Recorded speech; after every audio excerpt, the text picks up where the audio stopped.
Hello বন্ধুরা, সবাই কেমন আছো? আশা করবো সবাই খুব ভালো আছো। আর একটা নতুন ভিডিওতে তোমাদের সকলকে স্বাগত জানাই। তো সকালবেলা ঘুম থেকে উঠেই বাবা বলছে যে এই জমিতে বীজ দিতে হবে, কারণ কুয়াশা পড়ছে অল্প অল্প, সেই কারণে এর যে ফুল জালিগুলো সেগুলো নষ্ট হয়ে যাচ্ছে। তো সেই কারণেই বীজ দিতে এলাম। বাবা বীজ গুলিয়ে দিয়েছে।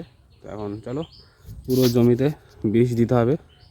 দেখতে পাচ্ছ পুরো জমিটাতে বীজ দিতে হবে। তো চলো বীজ দিয়ে তারপরে পুরো জমিতে বীজ দেওয়ার পর আমাকে আবার ক্যাটারিং দিতে হবে। তো মোটামুটি অর্ধেকটা মতো জমিতে বীজ দেওয়া হয়েছে, আর অর্ধেকটা বাকি আছে। আমার মনে হয় এক ব্যারেল বেশি মনে হয় হবে না, আর একটা ব্যারেল লাগবে। তো চলো বীজটা দিই, আর বীজ দিয়ে তোমাদের সাথে কথা হচ্ছে। তো বন্ধুরা, আর 3 বেড বাকি আছে। ওইদিকে বাবা আবার নালা পরিষ্কার করছে, জমিতে জল দিতে হবে। অ্যাকচুয়ালি কী বলো তো বিষয়টা বন্ধুরা, মানে বাড়িতে তো আছি, এবার নিজেদের কাজ একটু হাতে পাতে না করলে পরে বাবার তো কষ্ট হয়ে যায়, তাই না? তো সেই কারণে এগুলো করতে হয়। তো চলো, আমরা তো বাড়িতেই আছি, তাই না? এমন তো না বাড়ির বাইরে থাকি।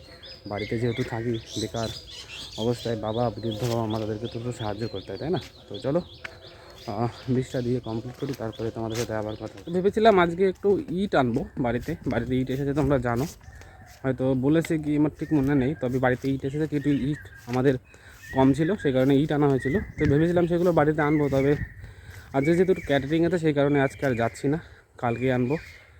আর মাথায় করে তো আনা যায় না, ভ্যানে করে আনতে হয়। তো একটা কাকুর ভ্যান ঠিক করেছিলাম, তো সেই কাকু বাড়িতে নেই। তো সেই কারণে না বলে তো কারোর ভ্যান আনা যায় না। তো চলো বীজটুক দিই, বীজ কমপ্লিট হলে দেওয়া, তারপরে ফ্রেশ হয়ে স্নান টান করে ক্যাটারিংয়ের দিকে যাব খাওয়া দাওয়া করে। তো চলো সম্পূর্ণ ভিডিওটা দেখতে থাকো। জমিতে বীজ দেওয়া কমপ্লিট হয়ে গেছে, আর ওইদিকে বাবা আর জমিতে জল দেওয়ার জন্য নালা পরিষ্কার করছে। তো চলো বীজ দেওয়া কমপ্লিট, এখন কটা খাবো, খেয়ে দিয়ে ফ্রেশ হয়ে আবার ক্যাটারিং আছে। তো আমাদের জমিতে অনেক ধরনের সবজি লাগানো আছে, বেগুন আছে, এই যে রাঁধুনি মশলা যেটা আর কি, ঠিক আছে। তারপরে গাজর, বিট ছিল, অনেক কিছুই ছিল।